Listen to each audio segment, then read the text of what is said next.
I'm really excited today to welcome Dimitri Gershenson, CEO of Enduring Planet, and Austin Badger, Managing Director at HSBC.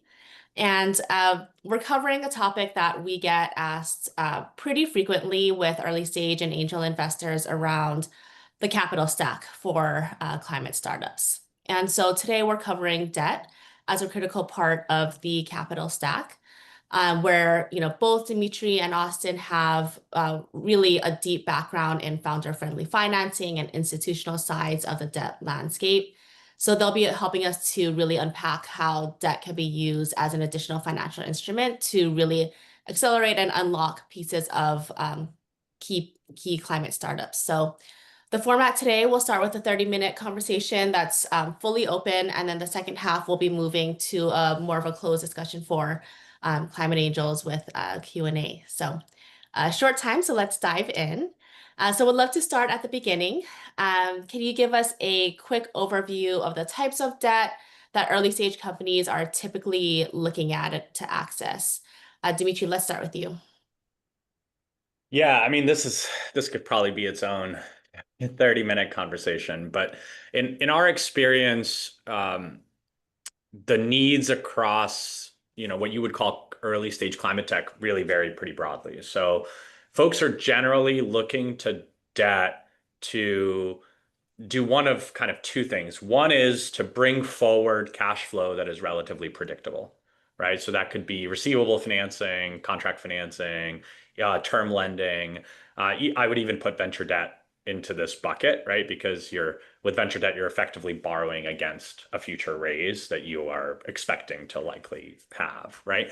And then the other side of it is sort of more durable, like asset finance, right? So people are looking to raise capital to finance equipment, to finance inventory. In some cases, we've seen companies who have actually bought equipment in the past. They basically sell it back to a lender and then have that lender lease it to them so that they can have freed up cash and, rather than CapEx, convert it to OpEx. This is all the sort of like the corporate side of debt. There's also obviously project finance, and generally people are not raising debt into projects until they're a little bit more mature. They have some track record because again, what lenders are looking for is a predictable repayment stream. So that's kind of those are the primary things that we've seen. Austin, anything I'm missing here? No, I think you covered it well. Particularly one observation we have of where debt is starting to be asked for more frequently is actually earlier stage companies with cash flow. So as soon as you are no longer raising additional equity, a whole new form of funding can be available. But usually for the later stage, then I think kind of the context of what we're talking about today. So at HSBC, most of our focus is on venture debt, that future equity raise, and then project finance once you are kind of reaching the scale of dropping things into special purpose vehicles. I think maybe one thing I'll add here is that I think there's a misconception there's often this chart that people see when it comes to capital where it's like, oh, if you're early, it's grants and equity, and then if you're later, it's equity and debt. And actually, I think that is a mischaracterization of how capital works, right? So you can be two people coming out of a national lab winning a grant from the Department of Energy, and you can raise debt against that grant to fund the reimbursable part of that grant, right? So it's not about stage. It's about whether or not you can justify to a lender that you have a predictable stream of capital or you have an asset that can be financed. That's it. Yeah. Totally. Anything you can say about kind of typical terms around this? Um, who are, some of the major players in the space? Like, how can folks think about that? Austin, you want to go first and I'll Yeah, I chime in can start after? on that. I think one of the best ways that I think of contextualizing is like bank capital or on balance sheet capital and then debt fund capital, which are two very different kind of asset classes, which are going to have different return hurdles. And so venture debt from a bank is going to be likely a little bit smaller, a little bit cheaper, and it's going to require a banking relationship as part of that capital allocation. And then if you look over at the debt funds, you will be able to get a larger quantum at a larger cost. But they are a fund. So the only returns they're going to make is off the debt itself, which means that they have a higher motivation to see the debt get funded and used for its purposes. So those are where I say where the two elements kind of divert. I'll talk a little bit. The base rate is usually being used as Wall Street Journal Prime. So as the Fed takes action in the more macro ecosystem, you're going to see the price evolve for any debt instrument that you're taking on. But we see a spread above Wall Street Journal Prime. At the banks, it's call it like 1 to 2%. So you're seeing sub 10% interest rates. And then you'll see in excess of that for debt funds. And then there's going to be a warrant component if it is true venture debt, which means there is no covenant, no other structure. And we're actually taking a small equity position. We're always talking basis points. I usually quote kind of like 20 to 30 basis points. And again, you would see in excess of that if it was a debt fund. And then there's all the equipment financing, other things. But Dimitri, I'll let you kind of dive into that. You probably know that world with more context. Yeah, I think maybe a little bit of color to add to the pricing conversation is that pricing generally, so to Austin's point, it's like, who are you getting it from? And then also, what did they look for in terms of security? So you'll see pricing reflect that level of security generally. And that means that, if you're going with a bank, right, if they don't ask you for a personal guarantee, they might have a lot of covenants around how your business needs to be run in order for that debt to stay less expensive. You'll also see, to Austin's point, warrant coverage from private lenders or non-bank lenders.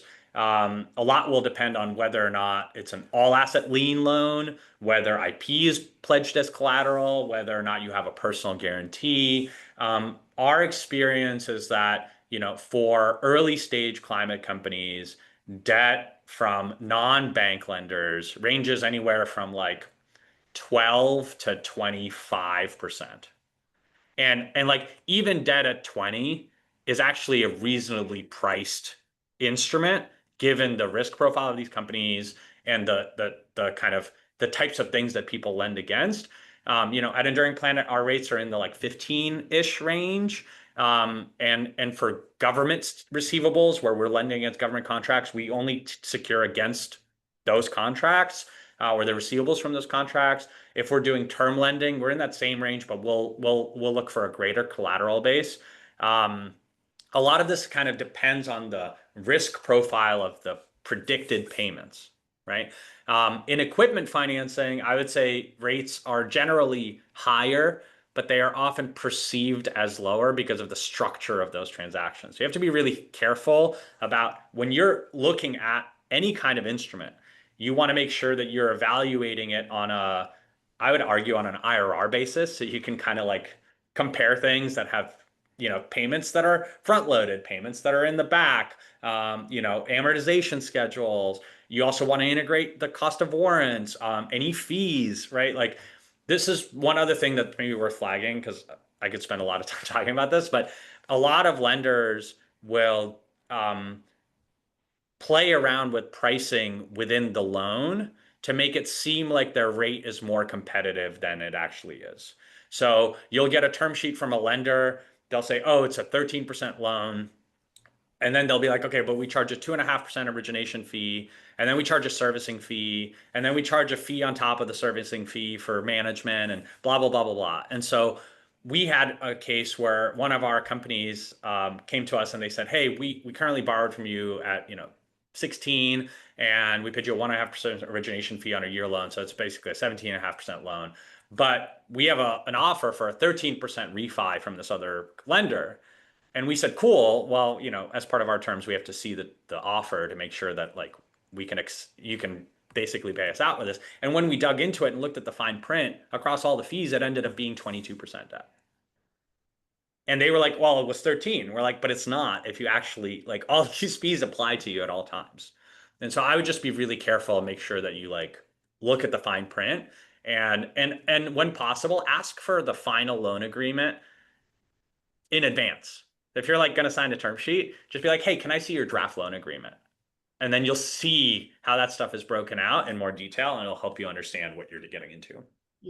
Yeah, so important. And so, okay, so we have a lot of, investors on the call. So how should investors, especially at the early stages when they're, assessing a startup to invest in, how should they be thinking about the risks and rewards of debt as a part of a company's capital stack?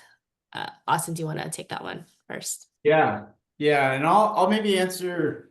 I think there's two ways to think about leverage for a company. So there's like structural over leverage, which means, to Dimitri's point, there are certain contracts that have payment terms, things that we have offtake agreements.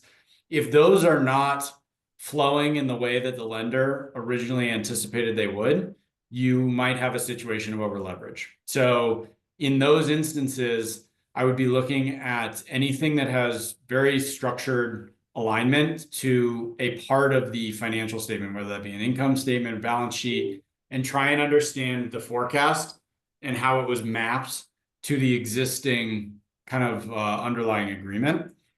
And where we see over leverage there is going to be usually when a company is forecasting an outcome that ends up not being true, and especially in an early stage business that everybody here is working with.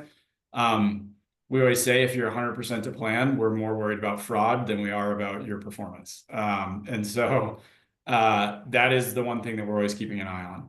The other type of over leverage is more around what we would kind of consider like performance milestones to access more equity. So if you were a company in 2022, your performance milestones to accessing more equity was just like putting like your hat out in the rain and like catching money and bringing it back in. The performance metrics have changed over the years, and that is very critical, particularly for venture debt. When you think about, as a lender, we're putting most of our venture debt in 18 months before it's going to get used, 12, 18 months, 24 months sometimes. And so for us, it's really aligning with the founder to say, when you're going to put that debt to use, where are we in the cycle to validate that you're going to be able to go back to market and actually access the equity that we are all kind of planning for that to happen. And I think there's a lot of kind of context to that.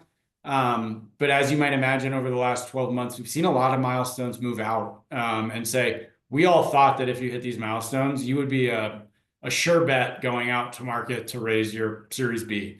And it's just not the reality today. And so we're going to have to do a little bit more work. You're going to have to do a couple more milestones to achieve that capital.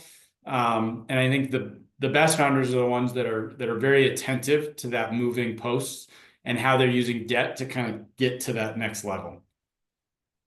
Yeah, I would add two things. I think one is that, in some ways, equity investors have misaligned incentives when it comes to their companies raising debt. Because when you're an investor and a founder comes to you and says, hey, I need X amount of money to support this cash flow gap that's coming, that's an opportunity for you to get allocation. Which is not great for the founder, but it's great for you because now you get more buy-in to the company. So if you're aware of that's already a helpful starting point. I think the other thing is that, so we have a lending business. We also have fractional CFO business. So we advise companies on how to think about financing.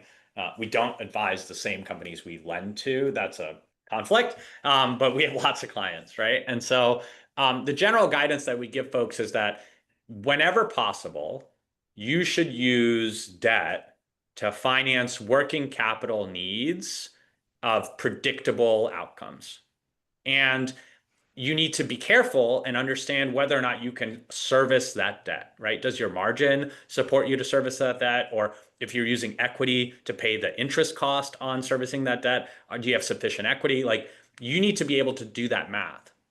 But if you as the founder and you as the investor, right, working with the founder, identify an opportunity where the company needs cash flow support and can do so safely with debt, it's always better to do debt because it's cheaper it's more capital efficient for the company, right? Like, equity financing is dramatically more expensive at all times, basically, until you get like much later, and then it can vary. And so I think that sometimes what we see is that investors are equity investors, especially ones that don't have a lot of experience with companies that have raised a lot of debt, they're kind of like generally allergic to debt. They're like, oh, you're an early stage company. You should just raise equity. But that's actually not the best thing for the business. It's not even the best thing for the investor because it creates additional dilution in the cap table at a time when it's not required. The last thing I'll say is that we've seen equity investors sort of tell companies to wait to raise debt until it's like needed. That is not the time to raise debt. The time to raise debt is when you are solvent, when you expect to stay solvent through the term of the loan, and you are using that capital to finance work and free up equity dollars to do other things, right? So if you're like, hey, I have this big contract with Microsoft, and I have to buy a bunch of equipment, and you buy a bunch of equipment, and then something gets delayed, and now your reimbursement or payment from Microsoft isn't coming in June, it's coming in October, but you only have runway till September. Well, if at that point you go to raise debt, you are going to either get really screwed by a bunch of lenders or you're not going to be able to raise. But if instead, at the time of signing the contract, you were like, oh man, I'm going to sign this contract. I need to spend all this money to buy equipment, to pay contractors, to buy inventory, whatever. I'm going to get a debt product in place now. And then if there are overruns, my equity can cover that risk. But I will at least have this capital in place, and I will free up my resources to do other things. So that's typically our guidance for folks. Yeah. Yeah. I'll add one thing that is interesting is how often equity investors, and I think this group is kind of in that category, is like even at public company stages, we would put in place debt facilities that we would call window dressing.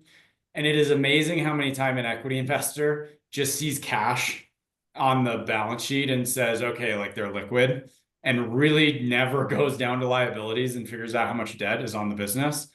And I think just your ability to do that will put you in a pretty quality class of folks that have an understanding of the entire balance sheet. So if you take nothing away from that, it's just like, if there's a bunch of cash and there's a bunch of debt, like the question is like, what is the net cash position of a company? And start from there. Yeah, and I think one other thing too is that not all debt is the same.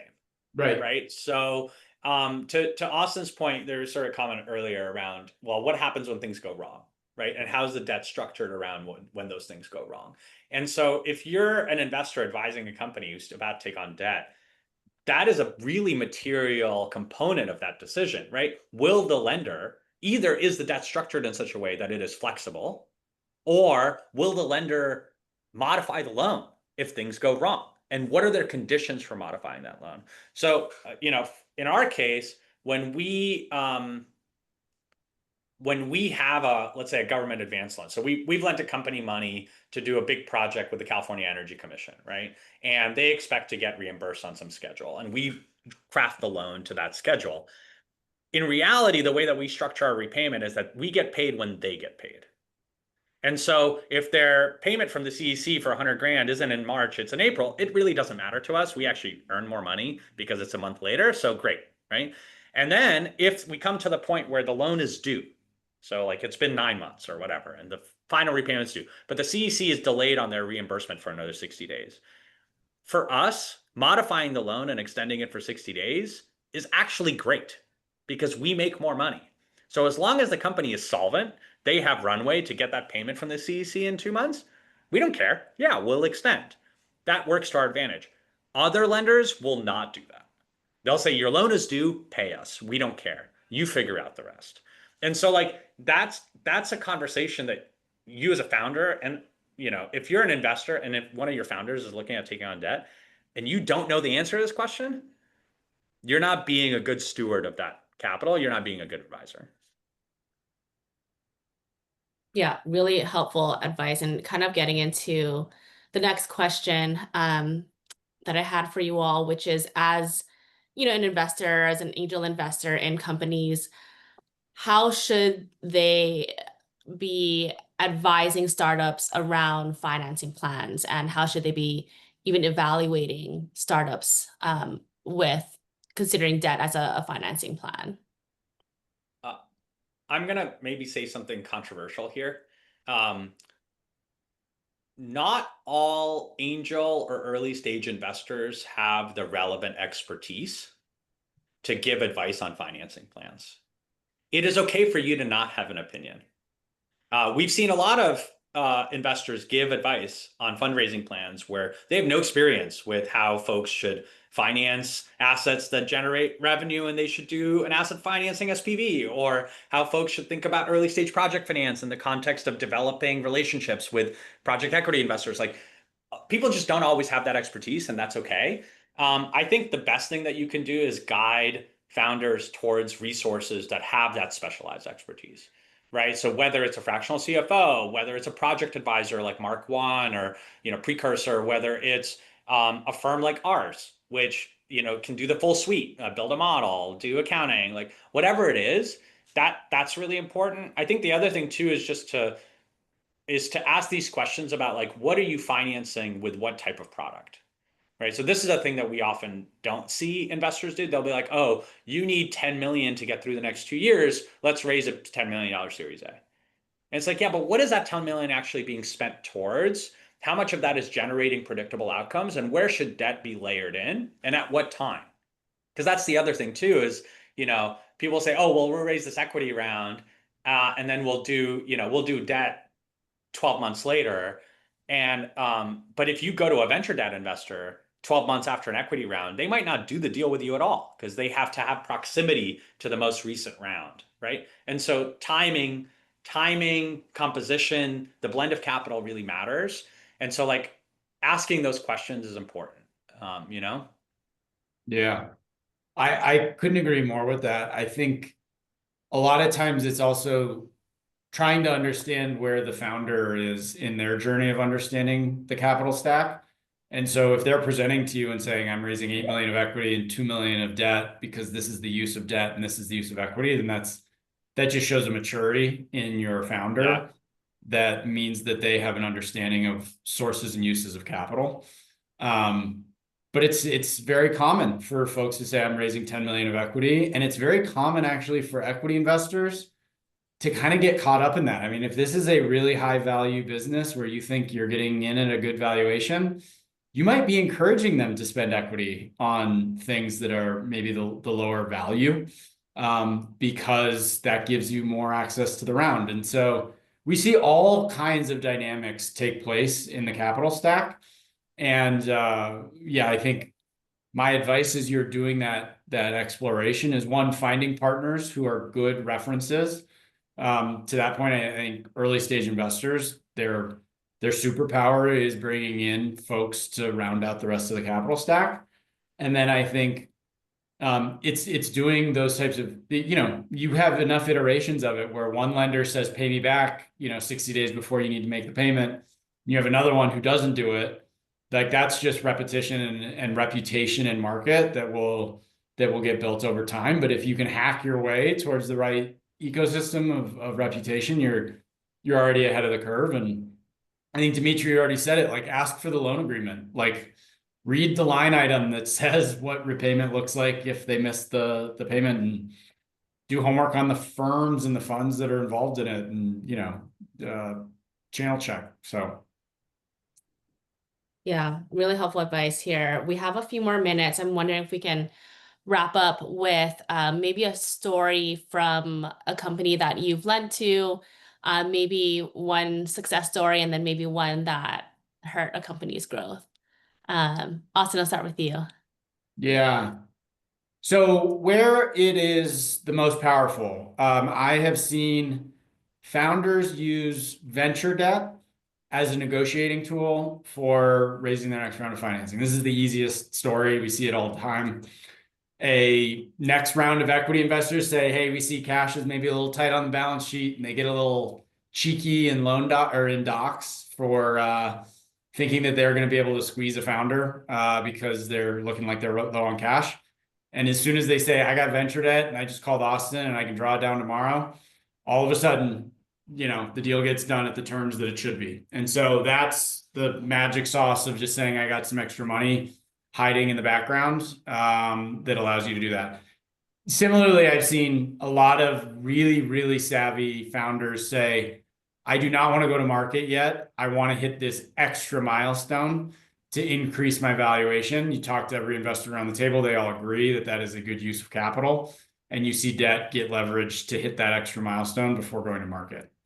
In the inverse, we have seen a lot of where I would see things go wrong is when there is not an alignment between the founder, the board, and the lender on the deployment of debt. And so if you're a founder and you're like, I bought this insurance policy and I want to put it to use, and the people around that founder are saying maybe this isn't the best use of capital, that is just where we see a lot of friction in the ecosystem. And it is very telling of kind of just the experience, the understanding those founders and investors have around it. Thanks, Dimitri. Yeah, I would say that maybe I'll start with the bad and then I'll go to the good. I think the cases that we've seen where debt has posed a problem to companies is where either obviously it's when things go wrong, right? It's like, a covenant gets tripped, or a company is unable to meet the servicing obligations that they have with a lender.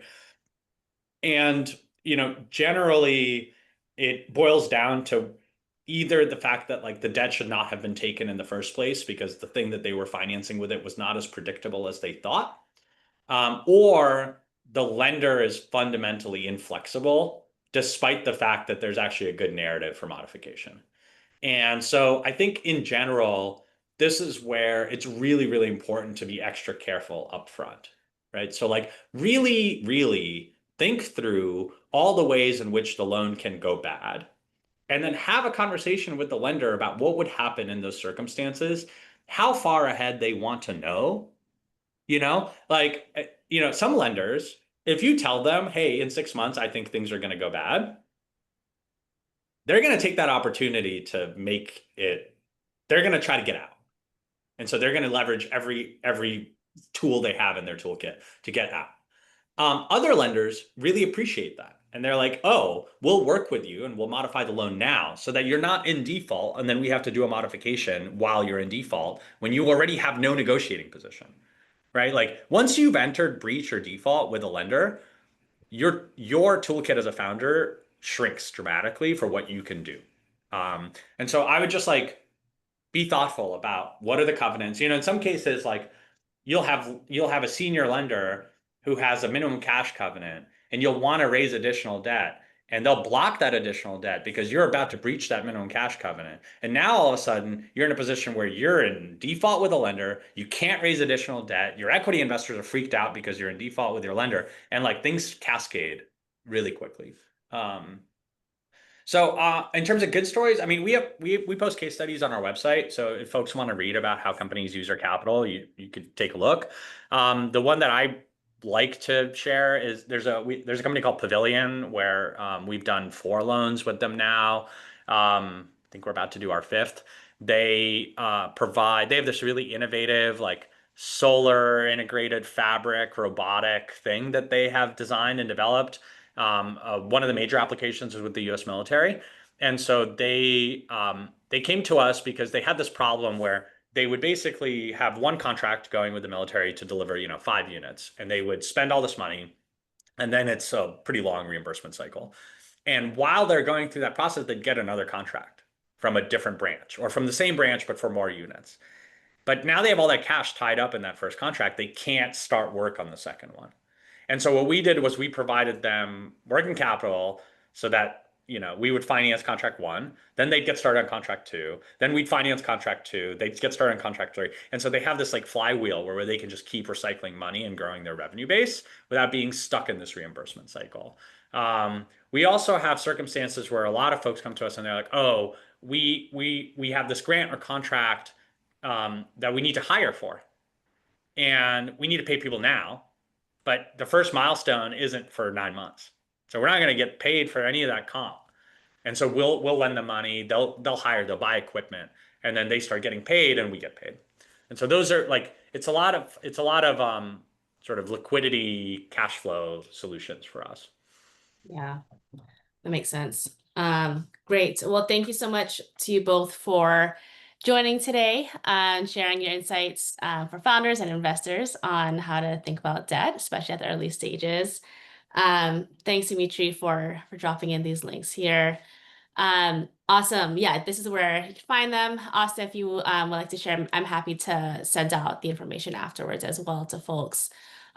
So yes, this wraps up our public portion of today's event. We'll be hopping over to a private Q&A for Climate Angels. If folks would like to learn more about Climate Angels, we'd love to have you. Feel free to reach out. But thank you all for joining today, and we'll see you at the next one. Thanks, y'all.